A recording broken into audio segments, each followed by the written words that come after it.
between that model and the other, and the Copenhagen, just in the same way that the co-event way of thinking may someday give rise to new notions of measurement which go beyond those that come from this von Neumann model.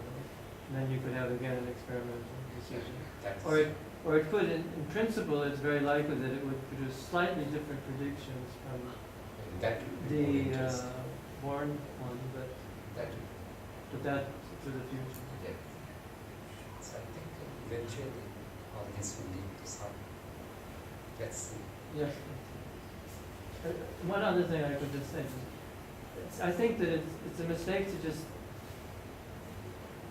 view the question in the context of quantum mechanics as it is, because the real, I mean, there's two things. There's the philosophical urge to understand, and that's very important.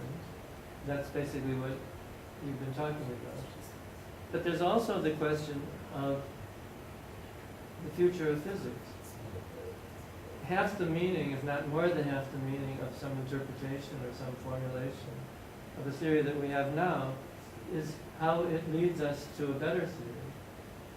And if one particular understanding of quantum mechanics helps us to formulate quantum gravity, yes, that's its own validation, yeah, independently of any, any direct experimental test of a different prediction back in the regime where where we can use it. We can't use the Copenhagen for functional formulation purpose. For something like quantum cosmology. So someday there'll be predictions from quantum cosmology. Maybe we have already with the cosmological constant, but someday there'll be these predictions, which probably won't even be able to be formulated in the language of the Copenhagen. But even if before that happens, even if we get a logically coherent theory of quantum gravity, and if one inputs it, and if that goes better with one version of quantum mechanics, then that's already a kind of validation of that viewpoint. For me, that's the strongest argument for the histories approach, because it doesn't seem that quantum gravity is compatible with the wave function evolution.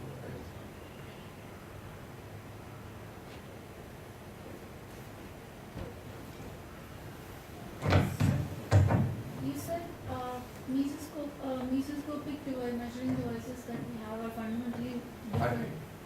The mesoscopic measuring devices, which you mentioned, the DNA or whatever. So you said that they're fundamentally different, and these kinds of measuring devices will pose a new challenge to our. Fundamentally different? No, I don't know. I mean, you tried to say that they are not accounted to by many of the usual approaches. So, but as far as I can see, it is very much similar to a photographic plate. Yeah. So why would you call that? No, here the length scales, and here you can clearly identify. You can model it, and also it is clearly the photographic emulsion still contains a macroscopic number of particles, large number of ions being ionized to produce appreciable blackening. So you have to devise a criterion of how many molecule atoms need to be ionized to produce a blackening, which can be discernible by naked eye. So all these sort of questions come. Where is the end of this observational process? So here, at least that example I showed DNA, the stages are well defined, and what probe and what ion. Oh, it is very simple. Simple also, and also the length scales involved are clearly identified, so that you can compare with the length scales used in many of the approaches used for tackling the measurement problem. Are there any other kinds of biological? People have talked about, like rhodopsin molecule in the eye. In fact, he was talking about eye being detected. In rhodopsin, if you do laboratory experiment, people are doing this. Really, it is that the eye sees through the detection of photon by rhodopsin molecule. Now, to what extent a rhodopsin molecule, that photon is registered, it sends an electric signal to the brain, and then we perceive as an object. So this, how long it takes time, how many electrons are involved, that have been also analyzed. So people have analyzed in terms of that. So these are interesting studies being done. So, but I was taking this simple example. I showed that instead of here, itself poses a measurement problem in a concrete operational way, so that even one is very operational minded, you feel that okay, what we mean by device measurement, when is a measurement completed, when is an outcome actualized, all these questions can be formulated independent of the theoretical framework, just operational. It challenges the decoherence time scale. Yeah, decoherence time, because the size of the Poses molecule a challenge. yeah. So you can construct temper with the decoherence model to suit.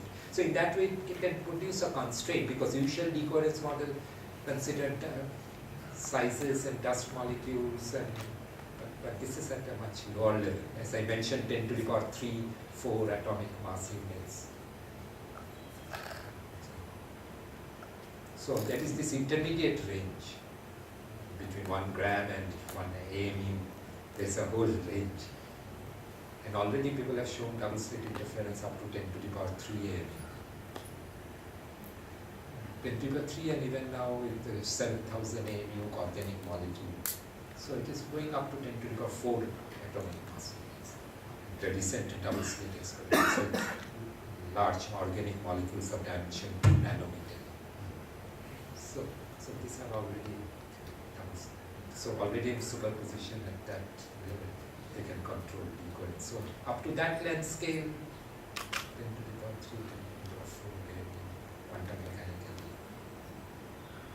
describable.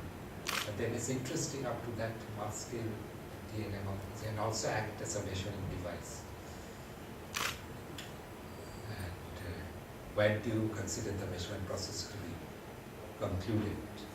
Like DNA molecule, just its adjustment 1 to 2 angstrom. One may argue, okay, scanning probe microscope or atomic force, already you can see it directly. No need of enzyme attachment. Enzyme attachment to make it discernible for electron microscope. So both are microscopes, so they are extension of eye.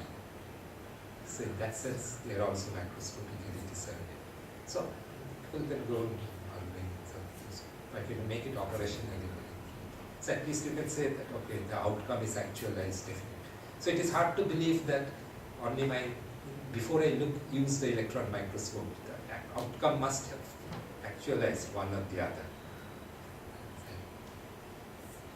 Like cat, alive or dead, so cat is replaced by DNA molecule. And alive or dead is deformed or undeformed DNA.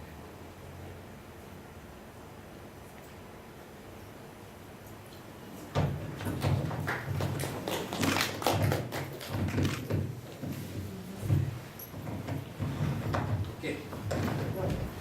Thank you.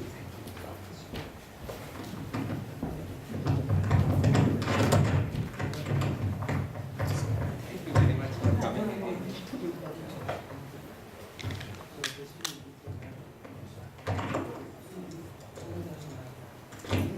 This is a whole this is too much to cover. In fact, this is I think